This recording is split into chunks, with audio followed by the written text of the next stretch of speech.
Everyone back and seated?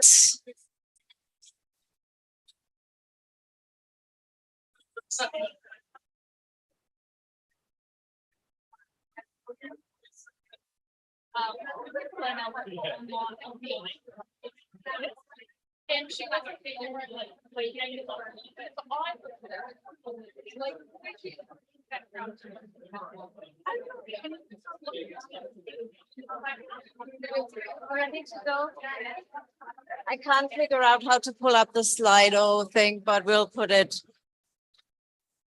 Right, everyone? Yeah, do you want to do some clapping or something?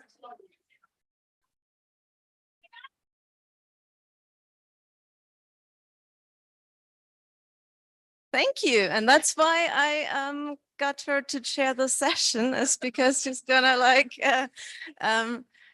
you know, all good. And yeah. Hope you had good mini workshops. We are ready for the last bit of today, which is our keynote on citizen science. And I'm just gonna shut up and hand the microphone to Sophia, who's gonna tell you more. Hello, everyone. Welcome to the last keynote of day one. We're all excited to hear our speaker. Yay! Come on, it's the afternoon. We can do a little bit better than that. So I would like to introduce Lucy Robinson, who is an internationally recognized citizen science specialist with over 15 years experience developing and delivering citizen science projects through a full range of public audiences. She is currently the Community Science Program Lead at the National History Museum in London and has collaborated with AWS and Esri UK to develop technology and tools to maximise the benefit and outcomes of citizen science endeavours. Her whole motto and her ethos is about advancing and sharing good practices in citizen science, which is really a key part and at the heart of all of her work. To this end, she has seen a lot of success and is the lead author on the highly influential 10 Principles of Citizen Science, something that has now been translated into over 31 languages. She co-led an international educational research study to examine the learning processes, outcomes, and impacts on youth participation in citizen science.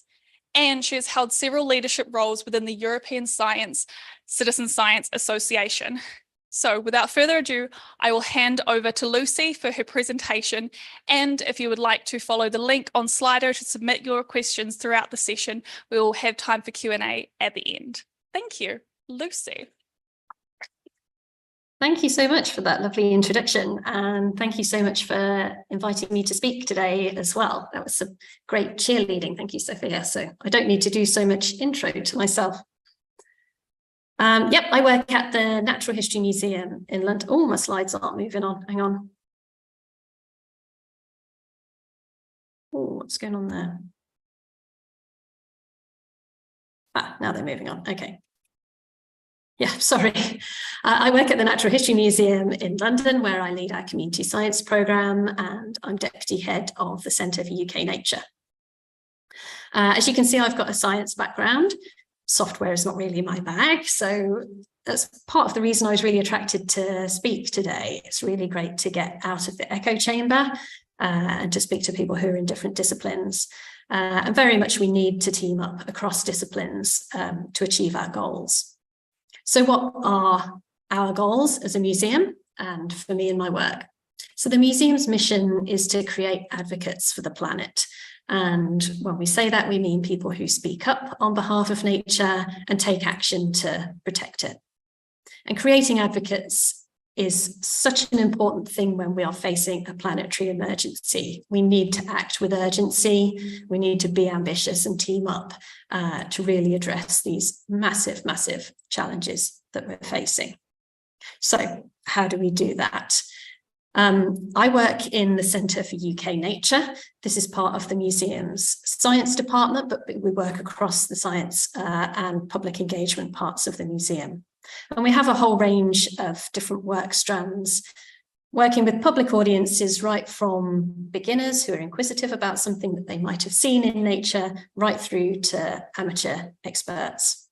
And we're really working on developing skills, knowledge, and people's sense of agency to take action for nature, working towards nature recovery goals. We have a particular focus on the urban environment. That is where most people live and where most people encounter nature. So I lead the museum's community science programme. And this is a whole suite of projects where members of the public collaborate with professional scientists on scientific research. And one of the reasons I love citizen science or community science is the way that it sits in between science research, nature recovery and practical conservation, and people focus outcomes. So I really enjoy that kind of mix in my role. So as this is a software conference and a mixed audience, I thought I'd start with a little potted history of citizen science for those who it might be a new concept for. So it's important to say that citizen science is not a new thing. There are projects that have been running for more than 100 years, like the Christmas bird count in the US. And in fact, there are projects that, well, not citizen science projects, but data collection that's been going on for hundreds or even thousands of years, like people in Japan recording the first cherry blossom. That's been happening for thousands of years and actually gives a lot of data, which now we can use for science research. So it's not a new concept, but it was coined as an actual term roughly around the same time by two different people. Here in the UK, Alan Irwin wrote a book called Citizen Science, and this was primarily focused on the concept of science research being more relevant and more answerable to public audiences. And at the same time, over in the US, Rick Bonney at the Cornell Lab of Ornithology used the term citizen science to refer to what we more commonly think of as citizen science now, as in mass participation in scientific research. And in fact, citizen science, it incorporates both of these elements. They're both important. There's been a massive increase in the scale of citizen science over the past few decades, partly due to technologies like the internet and smartphones, making it much easier for people to find out about projects and to participate. And this continues through newer advances like AI and other digital technologies. It's important to say that citizen science is still quite biased in terms of who takes part. The majority of people are typically white, middle class, well-educated. So there is a lot of work still to do to be more inclusive and more equitable and meet the needs of a wider range of people.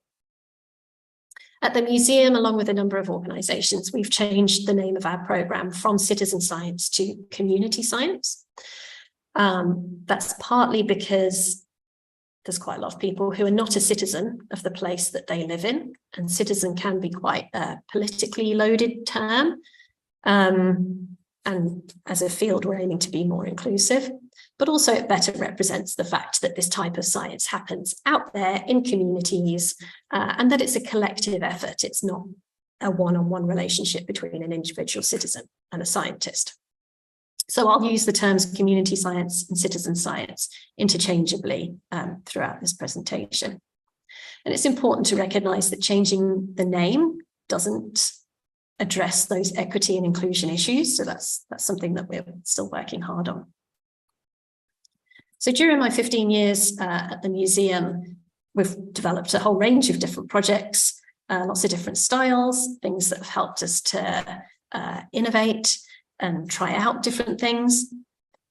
And what we're looking at now is, rather than developing individual projects, but thinking about how people move within and between projects and develop over time.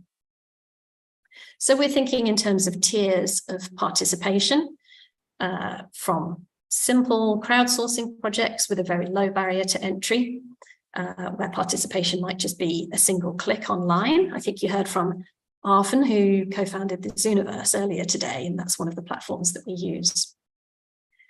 And the tiers of participation then move through contributing data to a particular project, to then types where people have a deeper role in the project lifecycle.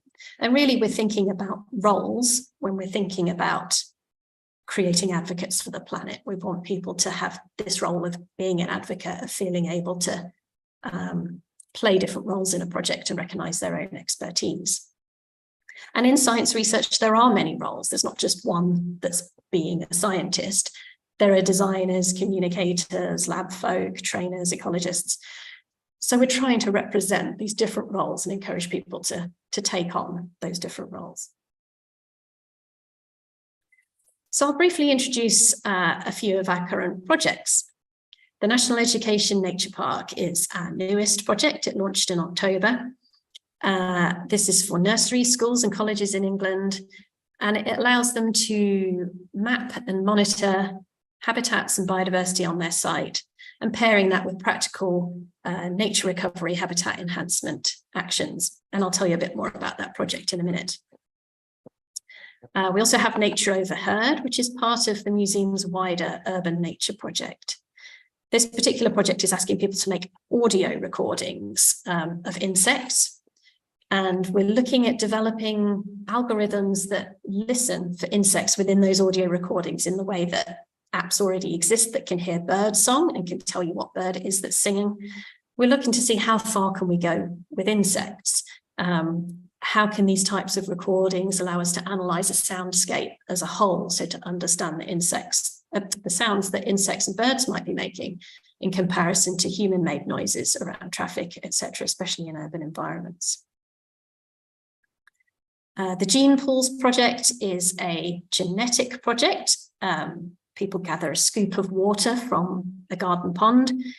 They process it and push it through some filters that draw out the DNA of anything that was living in that pond or that has visited that pond. And when we sequence that, we can then get a real complete picture of the biodiversity around that pond, even if a particular species is not living in the pond right now. That brings challenges with it, especially in a community science front, of genetic sequencing being quite a black box. It's quite hard to explain to people how we do that, and also presenting the data back. There's a lot of data, it's quite complex. So there's some challenges there for us in how we present that to people. And finally, the Big Sea Research is more of a traditional project where people make observations of seaweed on the coast. That's part of climate change research. But in all of these projects, not just our own, but across the board, they're generally set up by scientists, researchers, NGOs. Very rarely are there software or tech people deeply involved in the project development. And we're calling upon our wider departments, but we often don't have the budget to really engage deeply. So that's why I was quite interested to speak today. It's really exciting to see citizen science being profiled at a conference like this. And it's exciting to try and bridge that gap and open those lines of communication. So I wanted to introduce a couple of tech partnerships that I am involved in to try and scale our community science impact. It has been a learning curve for me with sprints and stand-ups and all sorts of tech development that's not in my normal lexicon. But it's also been a really invigorating process for us to develop systems that will help us scale our impact. So we've been working with AWS.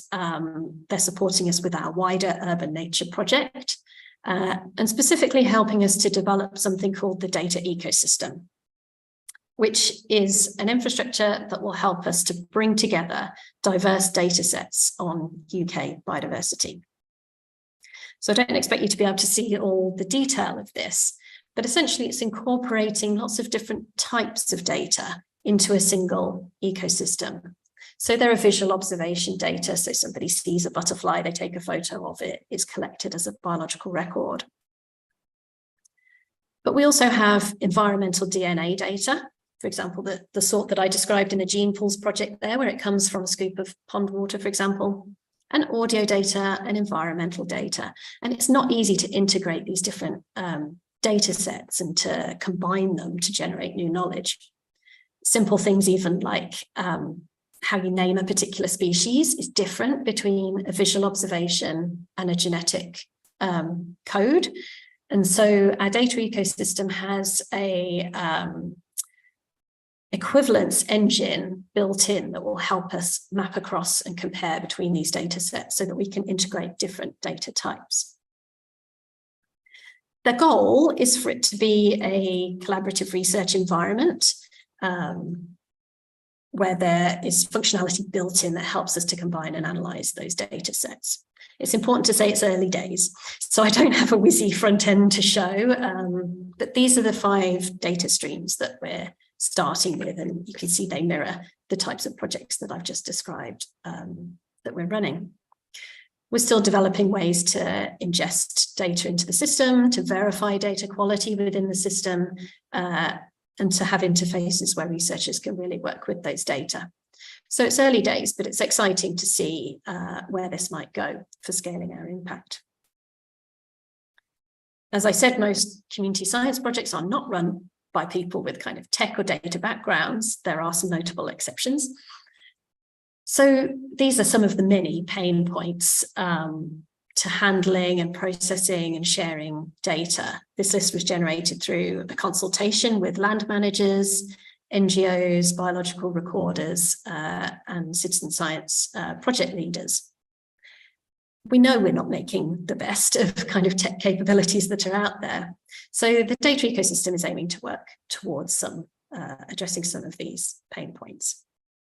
And whilst it is an internal system at the moment, the goal is that this could potentially be something that a wider pool of people, so the users you can see on the right of the screen there, could use to access the core data or the combined knowledge that's gathered from those data. For land management, for conservation, and for policy, etc. So watch this space, and hopefully in years to come, we'll have a lot more to show. The second tech partnership I wanted to talk about is part of the National Education Nature Park programme. So this is a programme funded by the UK government's Department for Education. It's led by the museum with the RHS and a number of other partners. And the goal is for every nursery, school and college in England to think of their space as an area that they manage for nature and also for the benefit of young people. So the area they cover is significant. There's massive potential there for nature recovery. And we know it's good for the health and well-being and mental health of young people as well. You can see our programme goals include that biodiversity gain, so that nature recovery, but also young people exhibiting pro-environmental behaviours. In other words, being advocates for the planet. In a nutshell, the project has a 5-step cycle, which starts with the yellow at the top. So young people will be collecting data about their site, studying the habitats and the biodiversity that's on site to understand what they currently offer for nature. And then they'll be developing a vision about where they want to be, planning and implementing change, and then measuring their own impacts and continuing through an iterative cycle. And the thing that is particularly exciting for me about this project is that it directly pairs community science research with taking action, with actually changing something to enhance for nature. And whilst lots of projects have that as a goal, not so many have it really built into the project life cycle. So that's something that's quite unique and exciting about this project. We're using digital tools in this project for the mapping and data gathering. We're using GIS, which helps young people not just to gather the scientific data that we need to evidence change, but also for young people to build those digital skills and green skills that they will need for the future. I thought I'd share a little snapshot of what some of the resources look like that we're developing for schools. Different resources will be available for different key stages and different versions for early years. Because we work with nurseries right through to colleges, it's a massive age range that we're trying to address. And they're cross-curriculum. So we're trying to involve young people, not just in the science part of their schooling, but also in creative design, communication, and for them to take on leadership and decision-making roles for their space. So we really want them to, it's not just about kids being interested in science or kids being good at science. We want young people to be able to find the bit of the project that they are good at, whether they're good at the fundraising bit or telling others about it or the creativity. So it's like making space for different roles and different types of expertise. As Sophia mentioned at the start, we're partnering with Esri UK on this project. They're providing all the GIS mapping software to the schools. And teachers and young people will be outlining their site, saying this is the space that we're going to work on. And one of the first activities they're doing at the moment is mapping habitats. So the picture on the right there, I can see that it's not easy for you to see, kind of need to zoom in, but this is a school in Manchester that's done a really detailed habitat map of their site. And this is the first time this type of data has been collected. We don't know, the government don't know, for each school in this country. They just don't know what habitats are even on their site. What do they currently offer for nature? So this is brand new data and brand new knowledge that's being generated by the young people. In the same project, we're also working with iNaturalist UK. iNat is an app and a website for making species observations and sharing them nationally and internationally. If you haven't already got this app, I would really recommend you to go out and get it because it's really brilliant. It has a really clever AI that uses both image recognition and an understanding of a species' likely distribution to help you to identify what it is that you've seen. So I took the photo of yellow archangel, this flower on the left, this weekend. You can say, what have I seen? And it provides you with some suggestions of what you might have seen, and you can choose from options. It creates a species list and you can see your observations on a map. So it's a really neat little tool. And it's particularly good for beginners because you don't have to be able to put a name to something. You can just write bird or insect or beetle, or whatever level you're at. And the AI plus a community of users helps you to identify that. It's an incredible way to share data, to make biological recording accessible to beginners. And for us, it's also really great to have a pre-existing tool that we can use for this project that's just off the shelf, that we don't have to invent another new app that we don't have the resources to create or maintain. Oh no, what happened there? Sorry. Okay, apologies, we just saw my team's messages. So I'm coming to a close. So I'll just say that if you want to find out more about the Education Nature Park, we have an e-newsletter that you can sign up for. The registration on the website is just for teachers or school staff. But if you're a parent or a grandparent or auntie or uncle or governor of a school, please do encourage your school to join the project. So how do these technologies contribute towards that goal of creating advocates for the planet? How does community science work towards that goal? So a few years ago, I led a research project funded by Wellcome. Thank you, Wellcome. I understand you're in the room somewhere today. And we were collaborating with US partners funded by their National Science Foundation. And educational researchers studied young people as they took part in our community science projects to understand what they were learning and how they were learning as they were taking part. And the framework of learning that we used was called Environmental Science Agency. And this fits really neatly with what I've been talking about, creating advocates for the planet, because it has these three buckets of learning. The first type of learning it looks at is gaining content knowledge and understanding of the process of science. So what we typically think of when we think of science learning. But the second bucket is about recognizing your own role in a project, recognizing that you have expertise to give and developing that kind of identity and sense that you can contribute to science.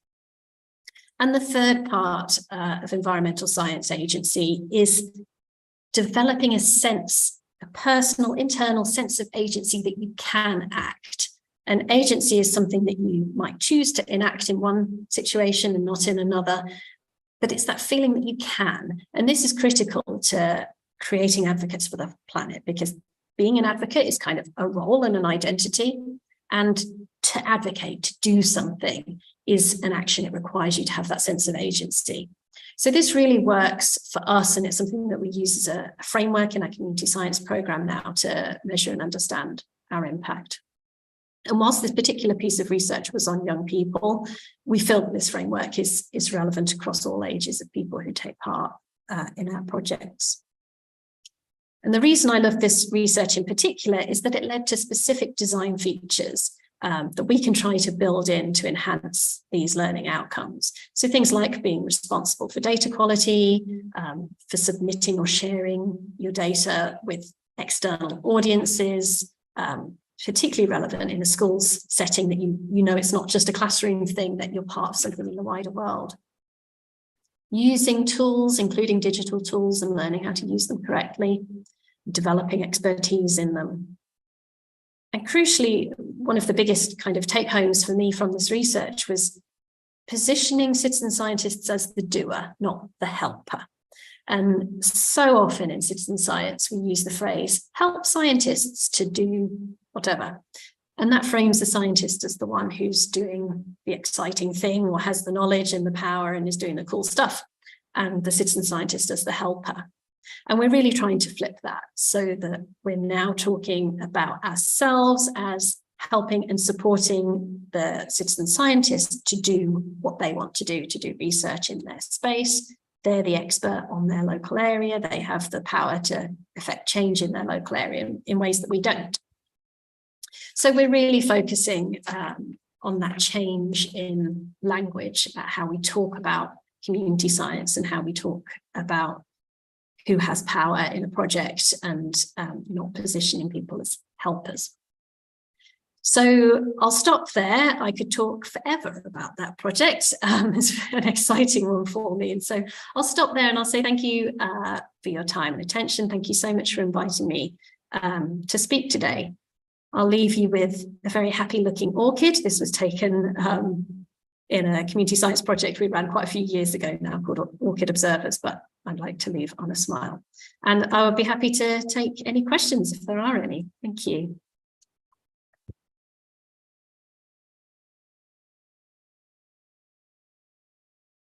Hopefully this works. Amazing. So thank you so much, Lucy. I believe the camera is somewhere over there. That was incredible. And we have a whole heap of questions. We're going to go with some of those popular. So if you haven't got Slido up and you'd like to upload a question, you have the next 10 seconds to do so. So we'll start with a question from Jez, who asks, citizen science includes the word science, which in English excludes art and humanities. Is this the intended kind of use of the word within scholarship? Very sorry for all the German speakers here. I'm about to butcher this. C German Wissenschaft. Yeah, thank you. So I think that how do these approaches apply to humanities research in terms of citizen and community science, and what is the same and or different? Lucy. Yeah, that's a good question. I think the citizen science is still dominated in the natural sciences, and certainly started in the sciences. So that's how it kind of took up this name. And largely, as I said, that name was kind of invented in the US, and the world has kind of adopted it. As you say, in other languages, there are phrases that work better. So Bürgerschaften is the phrase in Germany, citizens create knowledge. So it's more about knowledge. There's also public participation in research or participatory research. There's a lot of different phrases that are used for this type of thing, but it's just that citizen science tends to have been the word that's cottoned on, I suppose. Expanding into other disciplines is definitely something that's talked about a lot in the kind of citizen science world, and there certainly have been arts and social sciences projects. I think across the board, there's a slight branding issue with citizen science, which, as I said, we're moving away from the word citizen, but also the science bit is problematic. So there isn't really a perfect term, but definitely open to suggestions. Amazing. Thank you, Lucy. So the next question, how do you, in your experience, ensure engagement from the community? What are the mechanisms or tools you use to reach out to them and convince them that it's an important project? Thanks. Well, I'm lucky to work at the Natural History Museum, which has a very positive public brand, I suppose, and big brand reach. So we're lucky in that sense that we have a large public audience already for our programs. Nonetheless, people lead busy lives, and it is hard to recruit people to projects. Whilst lots of people do take part, it is still something that we have to work quite hard at recruiting people. So we do a combination of our website and social media, but then also building relationships with particular partners or community groups, depending if we have a particular target audience.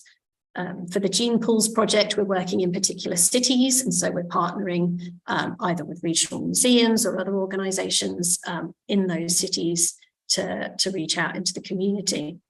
But I also mentioned in my project, in my presentation, obviously the need to be more inclusive, and that's something that we're conscious of, that we need to build better longer-term relationships with the types of communities that aren't currently participating, but that we would like to, and also reflecting on our projects.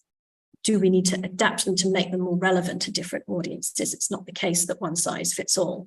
So it's something we have to work hard at, that recruitment and engagement, and also then maintaining engagement. So once you've recruited somebody into your project once, we obviously have e-newsletters and things like that to maintain that engagement over time, but it's also something that we have to work hard at. So we have time for one more question. The question we'll ask is, who owns the data generated by community science? What are the terms, conditions, and the licenses that you use?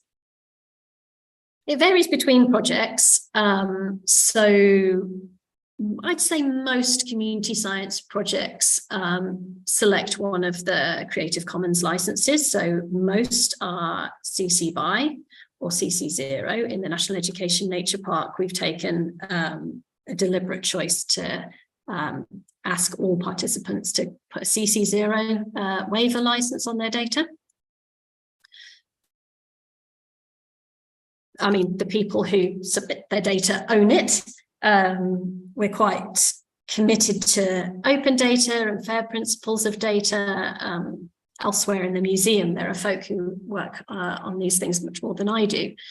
In the UK, this is a bit of nitty-gritty really, but biological record centres do receive payment for processing data, and so the non-commercial part of licenses can be a little bit problematic in the UK because they do commercially use data to some extent, which is why we try to go towards CC BY or CC0. Oh, sorry, the lights have gone off in the room I'm sitting in, so I've just been plunged into darkness. Well, sorry, does that answer the question? I hope so. I'll get nods from the audience if it was asked on anonymous, but we assume that was a very good answer, in my humble opinion. But thank you, Lucy. So thank you everyone who has asked questions. We will make sure that they are archived and potentially answered at a later time. But mostly thank you for engaging in the session. A huge thank you to Lucy for sharing her expertise with all of us. And I know that if any group is interested in nitty-gritty answers, it is probably the one here today. So a huge thank you for all of you. And I will hand over to Patricia, who will wrap us up.